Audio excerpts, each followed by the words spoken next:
Bonjour à tous, c'est dans un contexte très spécial que nous allons louer Dieu cette semaine. J'espère que vous allez bien, que vous prenez bien soin de vous, que tout s'est bien passé pour cette première semaine. Voilà, j'espère aussi que vous gardez le moral, que vous avez encore de la patience, de la paix et surtout une grande confiance en notre Dieu dans ce temps un petit peu spécial que nous vivons. Voilà, la situation ayant un petit peu évolué depuis la semaine dernière, l'équipe de louange n'a pas pu se réunir dans sa totalité ni à l'église. Donc ils sont déçus, ils auraient aimé être là, mais voilà, il faut être sage, prudent et vous avez de gros batiks de leur part à tous. Voilà, je suis juste avec David, Vincent, en petit comité, voilà, pour ce matin faire monter nos voix et nos instruments pour notre Dieu. Alors c'est pas évident forcément pour nous, c'est la première fois pour moi que je vais conduire dans mon jardin devant une caméra et j'avoue que je suis bien plus à l'aise quand vous êtes tous à côté de moi et c'est dans ces moments comme ça qu'on réalise qu'on tient les uns aux autres, que vous nous manquez, qu'on vous aime très fort et que voilà, on sent vraiment que l'église est importante aussi pour nous.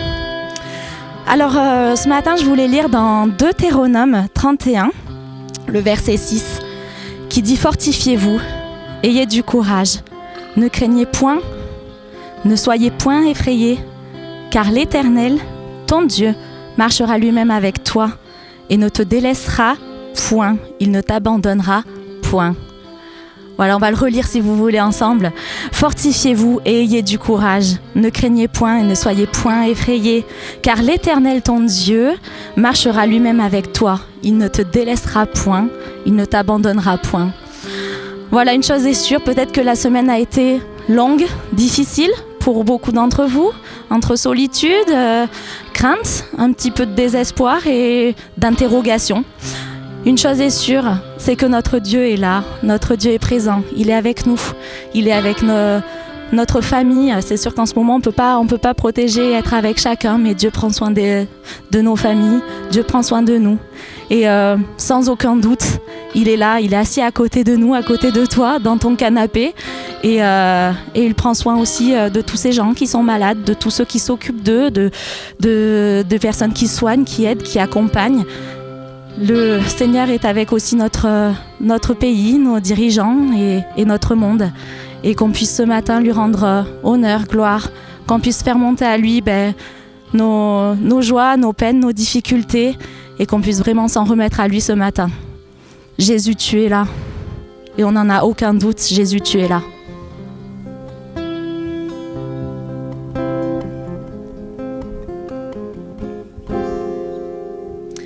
Quand le peuple de Dieu des quatre coins de l'horizon, quand le peuple de Dieu se rassemble en ton nom, quand les cœurs sauraient que les mains se tendent, quand nos âmes soupirent à t'entendre, assoiffées de toi, Jésus, tu es là. Jésus, tu es là. Jésus, tu es là. Jésus, tu es là.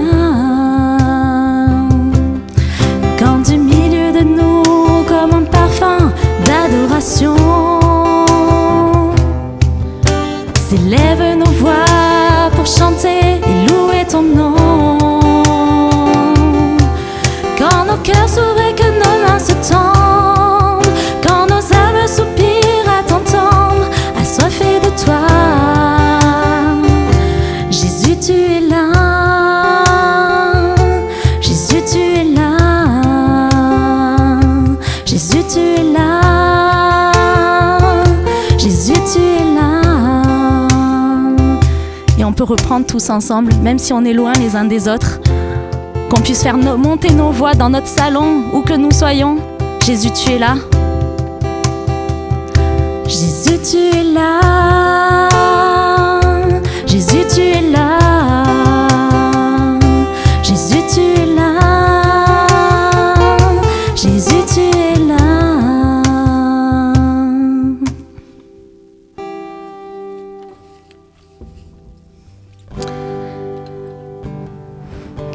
L'espoir renaît, les cœurs soupirent après toi. En te voyant, nous retrouvons la force de vivre.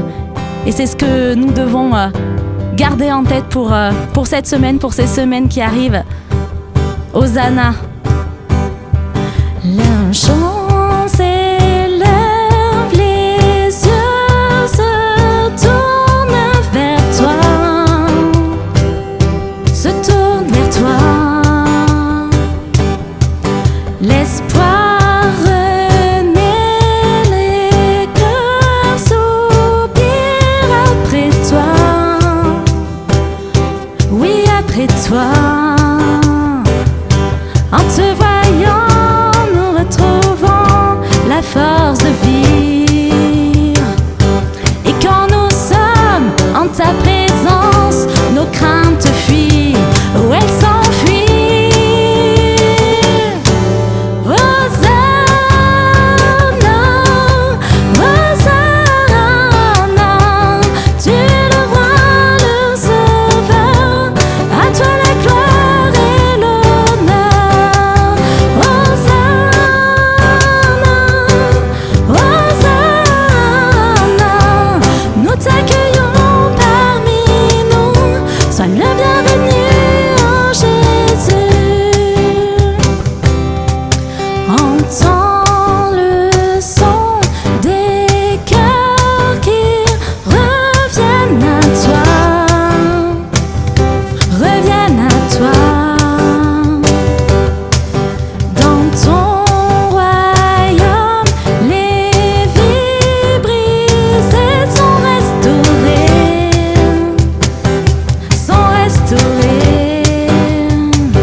Sois le bienvenu Jésus, sois le bienvenu dans nos vies, dans nos cœurs ce matin, dans nos pensées, dans nos prières Seigneur. Et qu'on craigne rien Seigneur, parce qu'on sait que tu es là, que tu es avec nous. Et on sait que tu es vainqueur sur tout et qu'on craigne rien, et encore moins la tempête. Ne crains pas la tempête, reste tranquille, la paix viendra. Relève donc la tête, regarde à Jésus, sois plein de foi. Qu'importe l'adversaire, chasse la crainte, il est vaincu. Au nom puissant de Jésus, l'ennemi s'enfuit, tu es vainqueur. Au nom puissant de Jésus, l'ennemi s'enfuit, tu es vainqueur. On est sûr de ça? On craint rien? On laisse rien passer? Car Jésus est le vainqueur de toutes choses. Et c'est reparti! Ne crains pas la tempête, reste tranquille, la paix viendra. Relève donc la tête, regarde à Jésus, sois plein de foi. Qu'importe l'adversaire, chasse la crainte, il est vaincu. Au nom puissant de Jésus, l'ennemi s'enfuit, tu es vainqueur. Au nom puissant de Jésus, l'ennemi s'enfuit, tu es vainqueur. Seigneur, je te remercie parce que nous sommes en paix, Seigneur. Nous sommes en paix, nous sommes sans crainte parce que tu es un grand Dieu, Seigneur. Tu sais toutes choses, tu connais toutes choses, Seigneur, et on te demande d'intervenir maintenant. Interviens sur notre pays, Seigneur, sur notre monde, qu'on puisse sentir ta présence, qu'on puisse vraiment glorifier, t'honorer, Seigneur. Et je te remets vraiment chacune des personnes ici présentes, Seigneur, et qu'on puisse avoir une totale confiance en toi, Seigneur. Qu'on puisse chaque jour s'en remettre à toi et te prier, Seigneur. Si vous aussi, dans vos maisons, dans vos foyers, vous voulez prendre quelques minutes pour prier, faire monter vos voix, n'hésitez pas. Le Seigneur est là, il entend, il écoute, il est présent, il nous aime et il nous accompagne.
On va prendre pour ce dernier chant, ce chant en arménien, qui est vraiment d'une belle circonstance parce que voilà, ça y est, nous sommes aussi au printemps.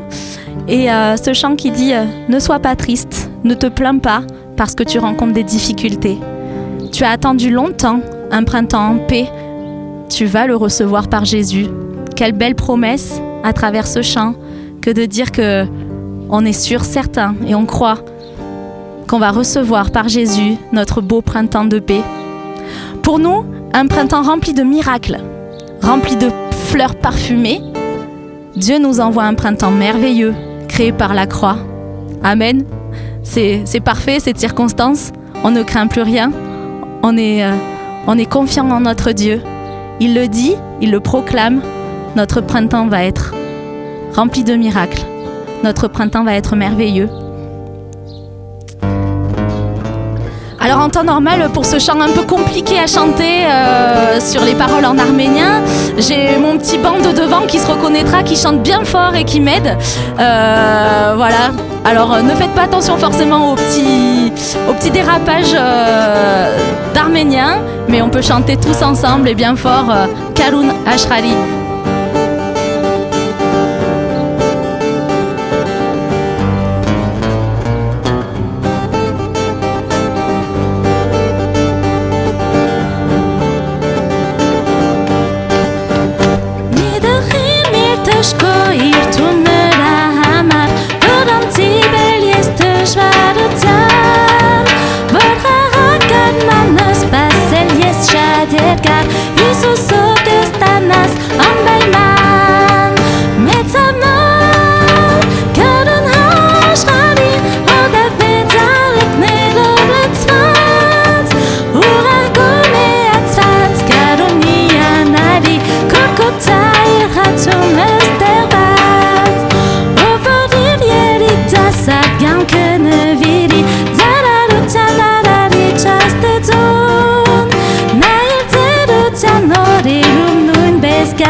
Ça se termine pour aujourd'hui. On est très content d'avoir pu partager ce moment avec vous. Même si on est loin, on pense très fort à vous. On vous aime et on va tout de suite passer la parole à Ellie qui va nous apporter son message. Merci aussi à la technique qu'on ne voit pas mais qui est bien présente aussi et qui a fait un super boulot. Donc voilà, à très bientôt. On vous embrasse. Ciao, ciao. Voilà, merci beaucoup pour ce temps de louange qui, j'espère, vous a fait plaisir. J'aimerais, pour ma part, nous remettre entre les mains de Dieu. Nous allons prier. Seigneur, te demandons vraiment de conduire ce temps particulier, mais toi, rien ne t'arrête. Tu peux nous parler à travers les ondes, à travers les médias, à travers tant de choses. Que nos oreilles soient ouvertes, Seigneur, à ta parole et à ta pensée. Amen. Voilà un mot que l'on entend souvent, confinement, confinement, confinement.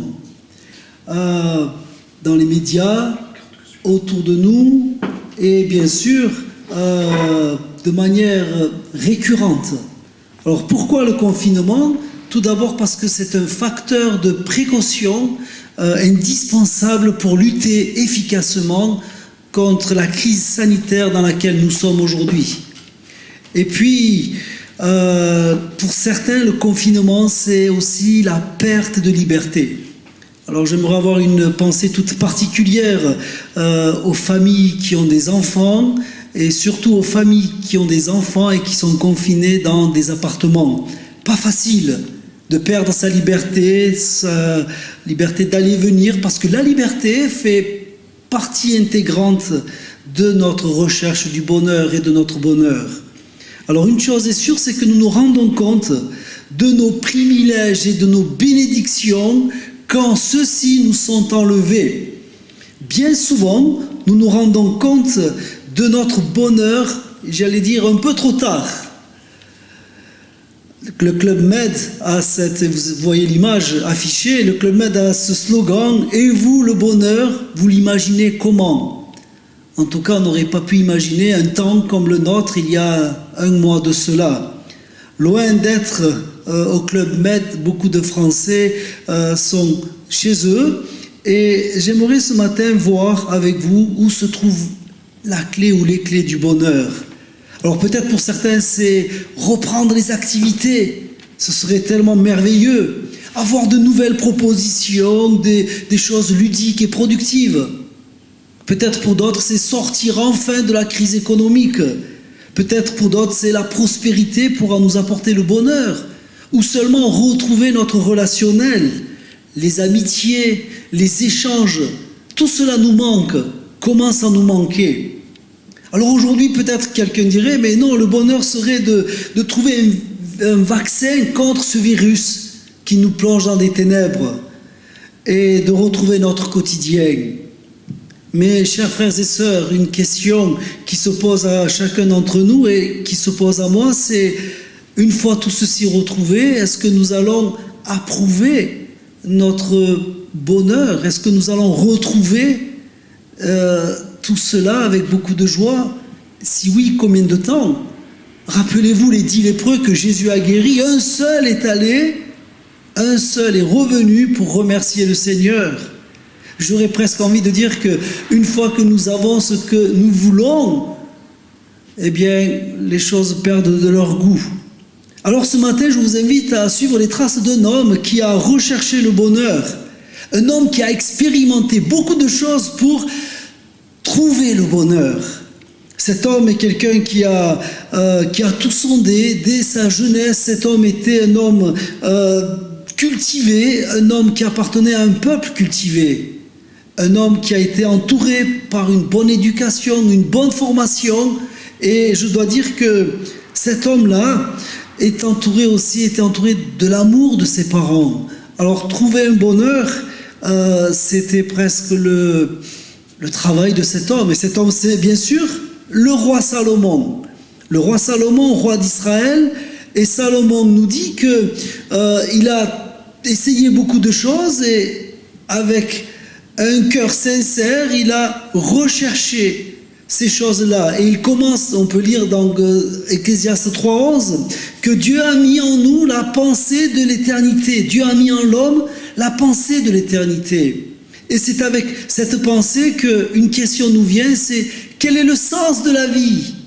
Si nous trouvons un sens à notre vie, eh bien, ça sera le bonheur. Pourquoi sommes-nous là? Qu'est-ce qui nous rendrait vraiment heureux?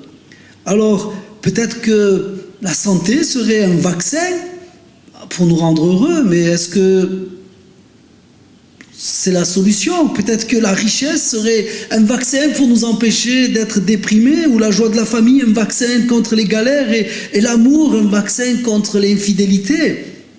Salomon a essayé de chercher le bonheur dans 3 domaines. Le premier domaine, c'est la connaissance. Ah, elle n'est pas à négliger, la connaissance. Ça nous rend la vie plus facile que de connaître les choses. C'est l'inconnu qui nous fait peur. Alors Salomon, avec toutes les capacités que Dieu lui a données, avec la sagesse qui lui a été accordée, a conduit le peuple dans le partage de cette connaissance. Et il a pénétré beaucoup de domaines. Ecclésiaste 1:13, il écrit ceci: « J'ai pris à cœur de rechercher et d'explorer par la sagesse tout ce qui se fait sous le ciel. » Voilà qu'il n'avait pas mis de limite parce qu'il avait la possibilité d'aller loin. versets 16 et 17 du même chapitre, Salomon dit « J'ai dit en mon cœur ainsi, moi j'ai développé et amassé plus de sagesse que tous ceux qui étaient avant moi sur Jérusalem, et mon cœur a vu beaucoup de sagesse et de science, et j'ai pris à cœur de connaître la sagesse et de connaître la démence et la folie. » Il est allé tellement loin qu'il a exploré des zones que personne n'osait explorer, la folie et la démence. Il voulait comprendre les choses. C'est bon de comprendre, de vouloir comprendre. Beaucoup travaillent à cela.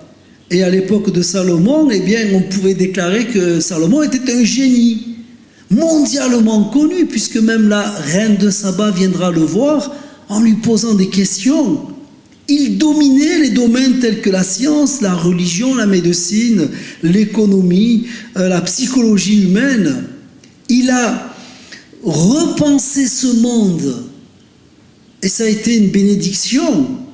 Mais est-ce que cela lui a apporté le bonheur qu'il espérait, la solution à sa vie, à son intérieur? Il dira, comme une conclusion de cette recherche, au verset 14, « J'ai vu tous les ouvrages qui se font sous le soleil, voici que tout est vanité et poursuite de vent. » Ah, la connaissance a progressé au temps de Salomon comme elle progresse aujourd'hui. Et pourtant, lui-même dit qu'avec beaucoup de sagesse, on a beaucoup de tracas, et plus on a de science, et plus on a de tourments. Il est vrai que lorsque la science ouvre une porte, eh bien, elle déséquilibre certaines choses aussi. On a rendu ce monde bien pas trop potable, j'allais dire, avec toutes les découvertes scientifiques qui ont été mises en œuvre pour nous apporter un bout de bonheur. Oui, par la science, nous nous rendons compte de notre petitesse, de nos limites, de notre impuissance. La connaissance est une bonne chose, mais cela ne suffit pas pour être le remède à notre bonheur. L'apôtre Paul dit que le mal de l'homme habite en l'homme. Le mal est présent dans ce monde et que ce péché est quelque chose que nous n'arrivons pas à gérer par la connaissance. Alors Salomon va explorer une autre piste. Si la connaissance apporte trop de tracas, eh bien, il va se tourner vers les plaisirs. On pourrait dire que, voilà, après l'école, voici les grandes vacances. Alors, il a dit ceci dans Ecclésiaste 2, il a dit « J'ai dit à mon cœur, allons, je vais t'éprouver par la joie et n'arrêter ma vue que sur le bonheur. » Voilà, en tant que roi, il a un budget illimité pour mener une vie de star. Et tous les jours, tout ce qu'il voulait voir, il pouvait le voir. Tout ce qu'il pouvait avoir, il pouvait l'avoir. Et tout ce qu'il pouvait faire, il a pu le faire. Ecclésiaste 2:10, « Tout ce que mes yeux, dit-il, ont réclamé, je ne les ai pas privés. Je n'ai refusé aucune joie à mon cœur, car mon cœur se réjouissait de tout mon travail. » Alors oui, pour lui, la recherche du bonheur dans le plaisir était aussi un travail. Mais soyons aussi réalistes. Alors bien sûr, on n'est pas contre les distractions, un peu de distraction. Parfois sur des réseaux, il y a des blagues qui circulent, il y a des vidéos humoristiques et ça nous fait du bien. Mais si les distractions sont notre seul objectif dans lesquels on va investir pour avoir du bonheur, mais très vite on va être saturé. Proposer à des enfants tous les jours des glaces ou tous les jours des bonbons, oh certes ils vont être contents pendant 1-2 jours, mais après ils voudront autre chose.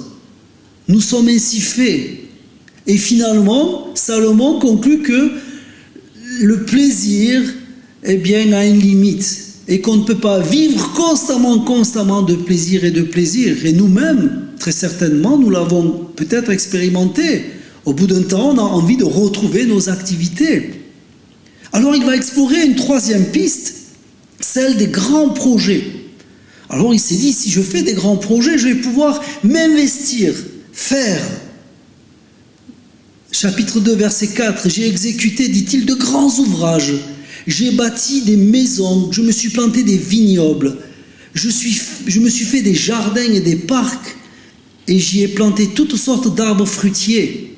Je me suis fait des bassins pour arroser de l'eau une forêt de jeunes arbres. J'ai acquis des esclaves, hommes et femmes, j'ai eu leurs fils nés dans la maison. J'ai de plus été grand propriétaire de gros et petits bétail, plus que tout ce qui était avant moi à Jérusalem. Je me suis amassé de l'argent, de l'or, précieux trésors des rois et des provinces. Je me suis procuré des chanteurs et des chanteuses, raffinements pour humains, des dames en grand nombre. Je suis devenu grand et j'ai surpassé, dit-il, tout ce qui était avant moi à Jérusalem, et même ma sagesse demeurait avec moi. Ah, les grands projets, le régal pour les yeux de Salomon. Il a une idée, il réalise cette idée. Il a un objectif à ce niveau de construire des choses merveilleuses. Il met les choses en route pour construire tout cela. Quelqu'un a dit, à trop vouloir gagner sa vie, on finit par la perdre.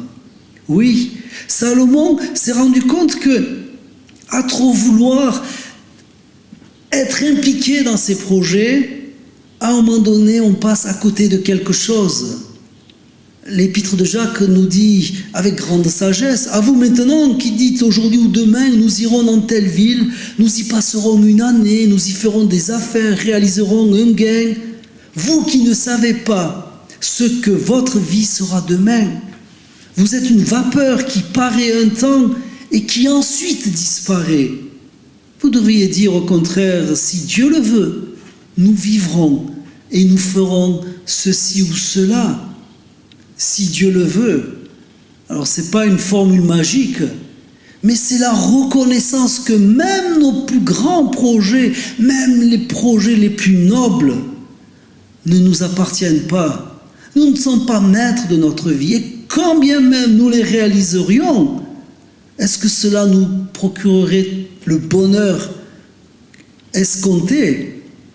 Le cœur de l'homme est tellement grand que rien dans le monde ne peut le combler. Blaise Pascal a dit, il y a dans le cœur de chaque homme un vide en forme de Dieu.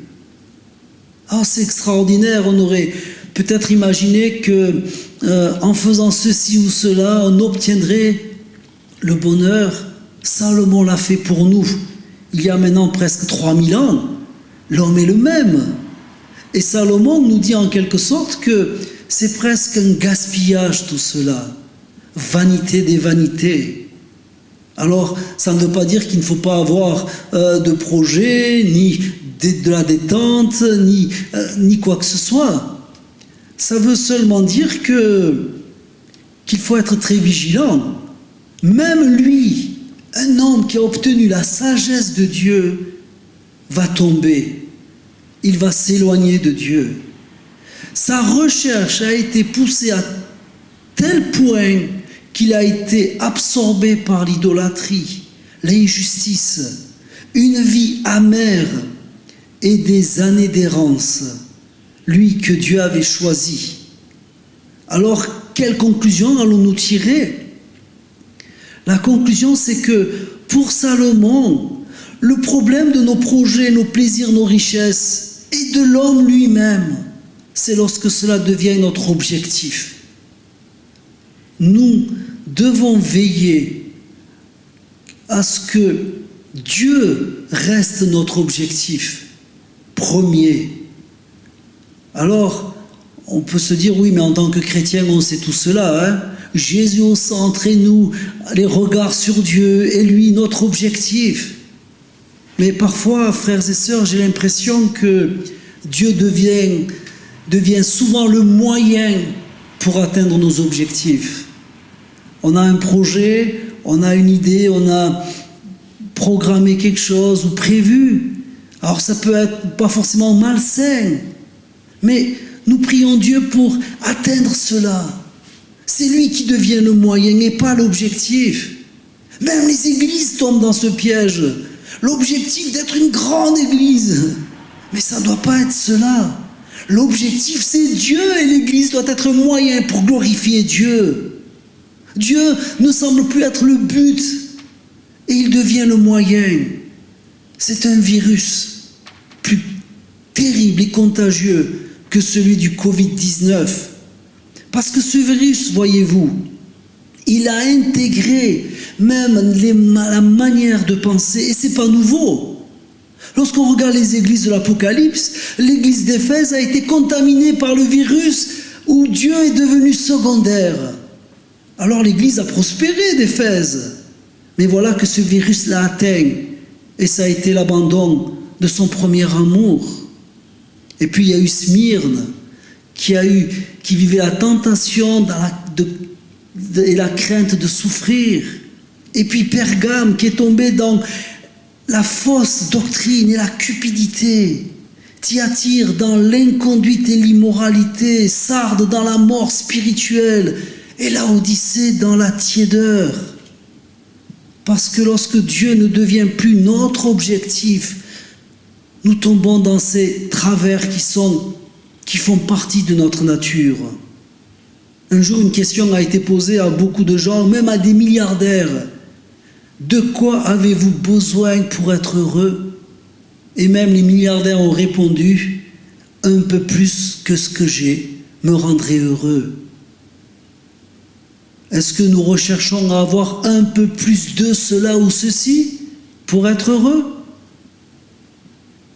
Un adolescent a écrit ce beau poème qui est paru dans un bulletin d'opération mobilisation en 91, ça fait déjà quelques années. Il a écrit ceci, un adolescent, il a écrit ceci. Ce fut le printemps, mais c'était l'été que je voulais. Les journées chaudes et les grands espaces. Ce fut l'été, mais c'était l'automne que je voulais, les feuilles colorées et l'air frais. Ce fut l'automne, mais c'était l'hiver que je voulais, la belle neige, la joie des fêtes de fin d'année. Ce fut l'hiver, mais c'était le printemps que je voulais, la chaleur et la nature ressuscitée. Enfant, c'était l'âge adulte que je voulais, l'indépendance et le respect. À 20 ans, c'était la quarantaine que je voulais, être sage et expérimenté. À 50 ans, c'était la retraite que je voulais, le temps de faire les choses et la liberté. À présent, ma vie s'achève, elle finit et je n'ai jamais eu ce que je voulais. C'est quelque chose, hein? L'homme qui court, même celui qui se dit spirituel, même nous pouvons courir derrière quelque chose qui ne nous satisfera pas. Alors la conclusion de l'Ecclésiaste est celle-ci, chapitre 12, versets 13 à 14.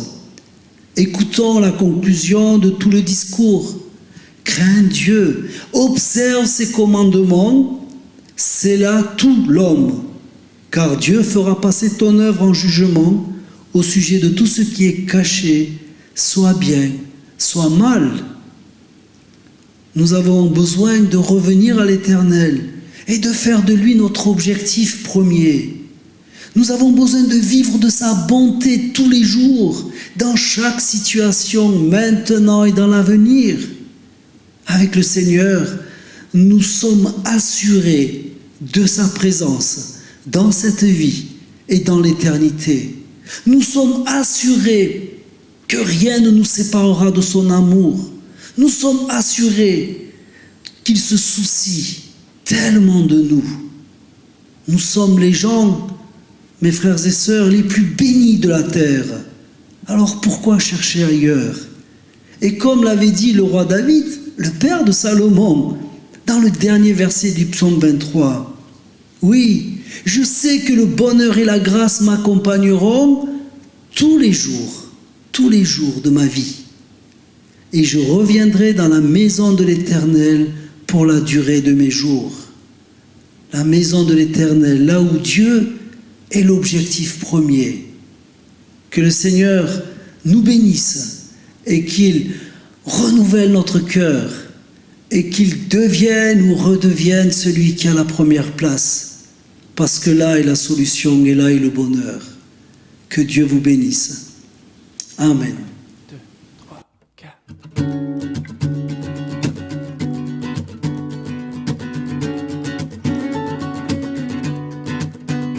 Oui, le bonheur la grâce m'accompagneront tous les jours de ma vie. Oui, le bonheur et la grâce m'accompagneront tous les jours de ma vie. J'habiterai dans la maison de l'Éternel.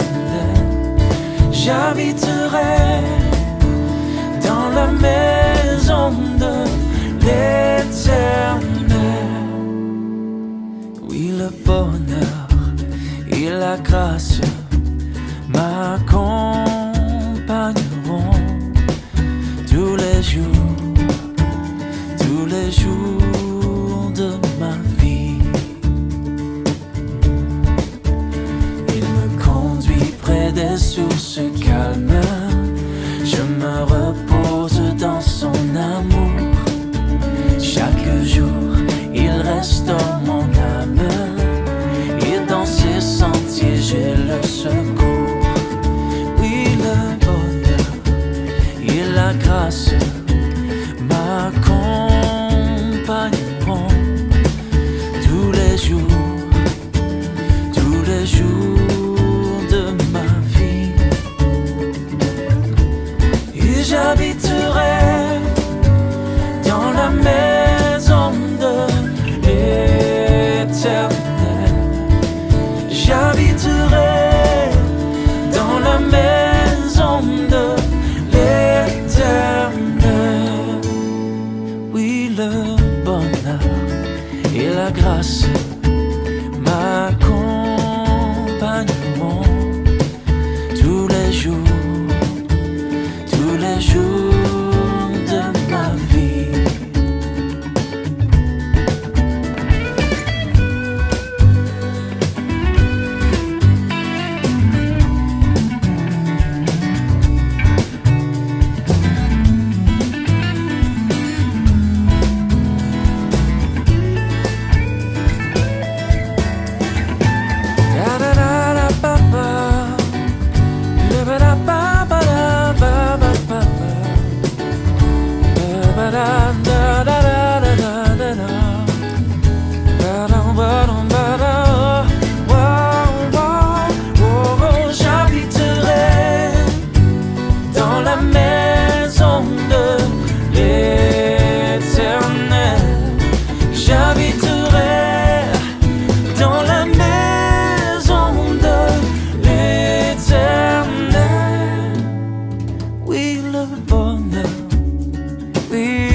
M'accompagneront tous les jours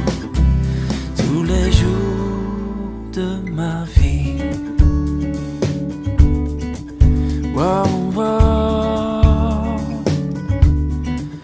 wow, wow, wow, wow. Que le Seigneur vous donne sa paix et sa grâce. Que le Seigneur vous donne son Saint-Esprit. Que le Seigneur vous donne d'être dans sa joie en ces jours compliqués, parce que nous avons le vrai bonheur. Passez un bon dimanche, mes frères et sœurs. À bientôt. Amen.